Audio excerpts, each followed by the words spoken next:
Lin, sejak kapan sih kamu baca Alkitab? Mulai baca Alkitab itu dari September 2019. Oh, sekarang udah April 2021. Berarti udah satu setengah tahunan ya? Iya. Awal mulanya gimana kamu baca Alkitab? Awal mulanya itu mulai dari papa ya. Kan papa waktu itu mulai baca Alkitab tuh mulai dari Habakuk ya. Nah, terus tuh papa bikin grup. Grupnya itu Adams Young Family. Terus? Nah, di Adams Young Family itu mulai-mulanya papa kasih tahu papa sampai mananya. Oh, iya. Kamu tau nggak kenapa papa kasih tahu kayak gitu? Nggak tahu. Jadi ceritanya gini, papa tuh dulu suka kalau baca Alkitab ya suka baca, terus lama bisa nggak baca gitu.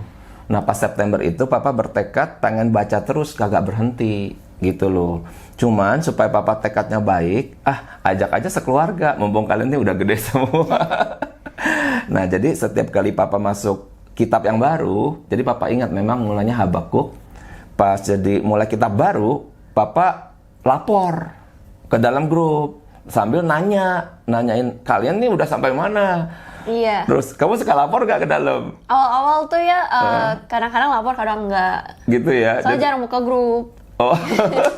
Kayaknya sampai sekarang juga jarang buka. Enggak, sekarang mah sering di-pin sekarang mah. Oh, gitu. Papa, mama, Adams Young Family itu di-pin. Oh, aduh puji Tuhan, Bapak jadi senang nih.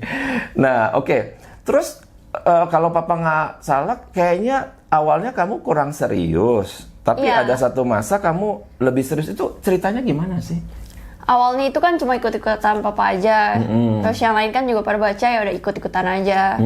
Nah, terus tuh waktu itu ada pergumulan tuh di bulan sekitar Februari, Maret, April gitulah. Nah, makanya tuh baca Alkitab mulai jadi kayak bikin negosiasi gitu ya. Negosiasi? Sama Maksudnya? Tuhan kayak gini nih. Sama Tuhan? Gimana? Tuhan, Lina baca serius nih gini. Habis itu Tuhan tolong bukain jalan gitulah. Oh, kiranya. Oke. Tapi dari situ, walaupun misal pergumulan yang nggak dijawab tuh, dapat insight terus dari Alkitab ini. Jadi baca ayat apa, oh baru tahu ada kayak ginian, oh gitu. Wah, ternyata Tuhan maunya gini-gini. Oh ini perbuatan kayak gini-gini tuh Tuhan nggak suka. Nah jadi kayak kebuka-buka gitu, insight masuk. Nah jadi hari-hari lebih ada masa depan gitulah. Oke. Jadi memang membaca Alkitab itu sih kalau yang papa rasakan ya, secara feeling aja ada satu feeling bahwa kayak damai, terus senang. Nah. Betul, bahwa ada satu perasaan God's in control gitu ya. Itu kamu rasakan secara real ya? Iya. Kamu juga banyak nasihatin papa ya? Kalau papa lagi galau ya? Iya kan? Iya, soalnya jadi lebih positif, lebih trust God, terus tuh jadi kayak nggak khawatir gitu kan. Ini itu, Tuhan aku ada pergumulan ini, Tuhan tolong. Dan semua yang terjadi sekarang ini pokoknya itu yang the best lah pokoknya. Tinggal cara kita react ke sesuatu hal itu gimana. Nah ini tuh yang menentukan. Iya. Aku ingat tuh, papa lagi galau. Kamu ngomong apa coba saat itu? Waktu itu tentang apa tuh? Itu beberapa hari yang lalu di mobil juga. Kamu bilang, papa mesti gitu. Mesti selalu mengucap syukur lah pokoknya. Iya, syukur. Terus kamu bilang, papa yang tekun ya kan? Iya, tekun. Papa, pokoknya tekun membuahkan suatu hasil ya. Papa terhibur tuh. Nah ngomong-ngomong, kamu kalau baca Alkitab tuh gimana sih urutannya? Jadi begitu kamu bangun, coba diceritain. Jadi bangun pagi, nah itu tuh masih hun-hun gitu ya. Wow. Iya. Terus udah gitu? Cuci muka dulu. Kalau nggak matanya gini, nggak kelihatan apa-apa. Aduh, gimana ini? Ya udah cuci muka, udah fresh ya, langsung jangan buka HP. Ntar lihat, aduh udah kelas. Nah gitu, jadinya ambil Alkitab. Nah sebelum buka tuh doa dulu. Doanya kayak gimana? Gini, Tuhan Yesus, sekarang Lina udah bangun pagi, makasih bisa tidur nyenyak, bla bla bla. Nah, habis itu ya mengucap syukur lah kayak biasa. Karena itu jadi kayak improve feeling juga, jadi kayak seneng gitu. Udah kayak mengucap syukur tuh beneran loh. Kalau misalnya lagi moodnya jelek tuh ya mengucap syukur kayak bisa, mataharinya cerah, langitnya bagus gitu. Seneng sendiri gitu. Jadi lebih bisa gitu ya. Jalanin hari itu jadi positif. Nah, iya. Oke. Nah, di sini tuh udah mengucap syukur segala macam ya. bilang ke Tuhan, Tuhan ini mau baca nih, tolong supaya nih yang baca ini bisa dapat sesuatu gitu, bisa berguna buat hari ini, buat kasih strength lagi buat hari ini. Nah dari baca kayak gitu, udah tuh pas baca beneran, kalau nggak doa ya, kalau baca tuh ya baca, aduh ini tuh ngomongin apa sih, nggak ada yang masuk kota kayak baca, bengong aja gitu, apaan ini gitu. Iya. Nah gitu. Iya, itu sebenarnya satu proses ya yang memang Papa ajarkan juga di dalam kelas Stronger Merit, bahwa saat kita ingin membaca kitab suci, jangan langsung buka dan baca, jangan. Ada satu momen di awal sebelum membuka itu, kalau Papa pakai istilahnya ya, memohon belas kasihan Tuhan. Iya. Bahkan untuk membaca Alkitab aja kita butuh belas kasihan Tuhan. Benar. Setuju ya, Lin? Iya. Ya? Dan setelah itu kita baru bisa merasakan betul-betul Roh Tuhan itu hadir. Dan sampai hari ini nih, Lin, kalau kamu coba inget-inget, rata-rata kamu baca atau banyak nggak bacanya sehari? Baca dong, pasti. Pasti baca ya? Iya, pasti baca.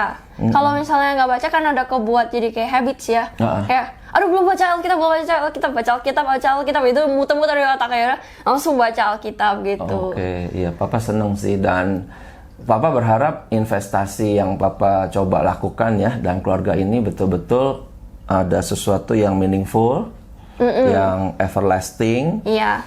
Bahwa kedepannya nanti kalau kamu sudah misal katakanlah kamu merantau tuh ke kota lain ya, kan kamu punya cita-cita pengen sekolah keluar ya. Iya. Kebiasaan yang Papa udah coba bangun nih, kamu tidak akan pernah lupakan, benar nggak sih? Nggak bakal kelupakan karena ini buat needs sendiri juga. Kalau nggak ada tuh kosong. Jadi ini tuh udah self alertness ya. Jadinya udah kayak emang aku butuh Alkitab, aku butuh cari Tuhan setiap harinya. Bukan karena suruhan orang tua, tapi dari diri sendiri. Nah itu yang paling penting karena dorongan dari luar itu kalah sama dorongan dari diri sendiri, dari internal. Jadi kita kalau ada kemauan buat cari Tuhan gitu ya. Nah itu hari-hari itu lebih berwarna, lebih berisi, lebih bermanfaat, kayak berproduktif gitu. Yang kalau Papa pakai istilah kita jangan hanya produktif tapi hidup lebih berbuah lebat. Nah ya gitu. Sehingga ada buah lebat, karena produktif bisa kosong, kita bisa letih ujung-ujungnya kan, tidak ada hasil. Tapi kalau kita tahu hal ini meaningful dan fruitful. Iya. Nah, setuju ya istilah fruitful ya. Nah, tadi kamu udah baru cerita soal baru doa tuh. Nah, setelah itu gimana coba? Lebih detail lagi. Jadi baca Alkitabnya. Oke, cara bacanya gimana? Nah, bacanya itu pasti urutan. Misalnya udah sampai Nehemia nih. Sekarang kamu udah di Nehemia ya? Besok masuk Esther. Oke, kalau Papa sekarang ada di baru 1 Samuel. Gitu. Kalau Mama sampai mana? Bilangan. Jojo? Imamat 3. Kalau Koko kita ingat Mazmur. Dia di Mazmur ya. Nah oke, jadi cara bacanya gimana coba? Jadi kamu buka yang terakhir kemarin gitu ya. Coba yang lebih detail. Kemarin kan misalnya ini kemarin sampai 12 misalnya. Hari ini lanjut 13.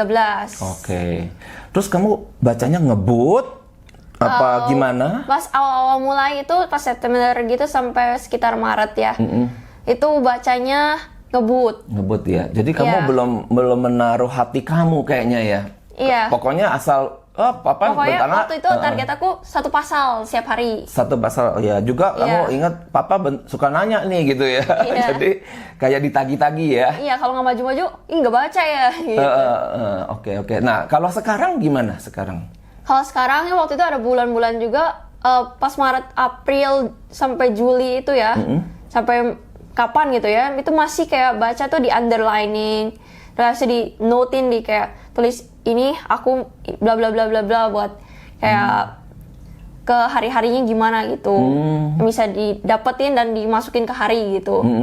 Nah terus waktu itu pernah ada beberapa bulan ya cuma baca-baca aja, sama karena bacaannya ya kayak kurang bisa dimasukin buat ke hari gitu. Bacaannya misalnya kayak yang di hakim-hakim tuh. Iya. Memang susah itu. Betul, memang 70% daripada Alkitab itu tidak mudah kita pahami, Lin. Iya. Jadi kadang-kadang benda-benda yang disebutkan, nama-nama yang ada tertulis di situ tuh asing. Iya. Kita baca apa maksudnya gitu. Nah, menghadapi hari-hari kayak gitu, kamu gimana? Tetap baca terus. Konsisten ya? Konsisten. Karena kan papa bilang, kamu tidak suka satu bagian, jangan Hentikan. jangan diloncatin. Iya. Suka-suka kita tuh loncatin, Lin, karena nggak Iya. suka. Tapi kamu telah melewati ya waktu Udah. kitab imamat termasuk susah. Kamu udah lewatin Udah. ya. Bilangan juga termasuk sukar itu. Kamu udah lewatin ya. Iya, oke. Nah, terus kamu berhentinya bagaimana? Jadi lagi baca gitu, berhentinya apa pakai waktu atau gimana coba? Enggak, aku mah baca flowing ya, gitu. Flowing aja. Jadi bisa baca sampai mana? Oh, gini. Ntar sampai suatu titik kadang-kadang suka kayak ada gini aku garisin gitu. Garisin. Nah, itu ntar udah selesai. Kalau sekarang mulai kemarin aku setelah garisin itu baca ulang lagi. Oh, ini lihat lagi, bolak-balik. Terus dari sini harusnya coba ada referensinya itu di bawah tuh, suka ada tulisan referensinya itu. Nah, itu bisa dilihat dibuka-buka. Nah, itu berhubungan semua ternyata. Oh, oke. Kayak reference kalau satu perikop di bawahnya kan ada yang tulisan ayat-ayat kecil ya. Iya. Nah, itu biasa bisa lari ke kitab yang lain. Iya. Dari PL bisa ke PB.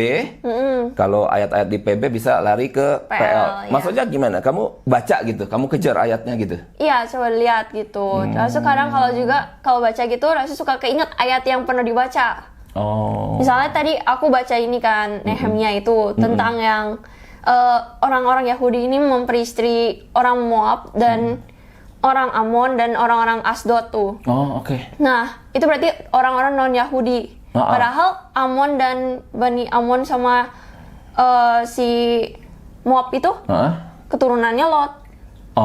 Oke, lalu? Iya, itu aku baca. Nah, aku tuh masih bingung nih. Itu kan sebenarnya keturunan Lot itu didapetin dari anaknya ya, yang sama ayahnya. Iya, Nah, betul. Itu mungkin apakah mempengaruhi itu sampai jadi keturunannya itu sampai ditulisin tidak pernah boleh lagi masuk ke rumah Allah. Karena bukannya menerima orang Israel pas datang, malah mereka membayar.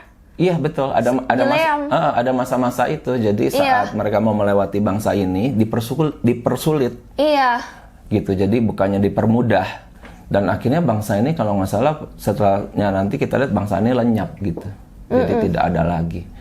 Oke. Nah, secara simple apa sih yang kamu rasakan gitu loh setelah ada kegiatan membaca Alkitab seperti ini? Baca Alkitab pokoknya kayak tadi ya. Jadi ada insight baru gitu yang terbukakan. Terus itu kayak baru tahu ini tuh.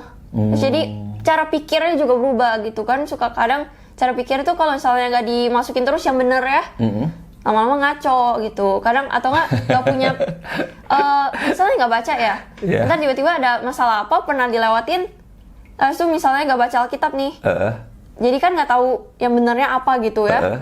Nah, jadi kayak suka bingung mau ngapain ini, terus ntar pas reaksi itu terhadap situasi itu seharusnya bagaimana, malah salah gitu. Padahal di Alkitab itu banyak contoh-contoh yang bisa kita lihat, teladani gitu. Misalnya ada sesuatu, nah mereka tuh caranya salah dan Tuhan marah itu. Nah, kita jadi tahu, dia reaksinya salah ini. Harusnya begini, ada cara pandang lain gitu. Iya. Nah, jadi kita menjalani hari itu lebih bisa melihat gitu. Harusnya saya tuh begini, Tuhan tuh maunya gini. Oke. Iya. Memang bagi Papa juga salah satu fungsi membaca Alkitab secara berurutan adalah mencoba membaca bagaimana sih respon Tuhan ya terhadap, ya itu kan kisah tentang manusia ya, secara khusus bangsa Israel. Makanya Papa lihat Tuhan itu mencintai dan memelihara akan ketertiban, keteraturan. Tuhan itu juga sangat presisi, ya kan? Tuhan itu juga tidak lalai menepati janji. Benar. Nah, sehingga saat kita membaca setiap hari, kita mulai membaca akan mencoba mengenali bagaimana prinsip-prinsip daripada cara Tuhan bertindak, cara Tuhan berespon seperti itu. Yang Papa percaya kalau kita bisa ambil polanya, maka itu sangat berguna bagi kehidupan kita, menjalani hidup ya. Jadi preventif ya istilahnya. Jangan sampai kita harus ngalamin dulu. Terus Iya. baru lihat, oh di Alkitab ternyata ada gitu. Iya, aduh. Jadi oke. kita udah lihat dulu, oh ternyata kayak gitu. Jangan sampai kita sama kayak orang itu. Iya. Nah, kawan-kawan Family Insight, saya mengundang setiap kita yang mendengarkan ini namanya kongko-kongko santai Iya. ya. Bahwa di kelas Stronger Married itu Papa sebenarnya ajarkan kepada banyak pasutri akan hal ini. Jikalau kita tekun, lanjutkan terus, maka kita akan membawa satu keluarga itu membaca akan kitab suci.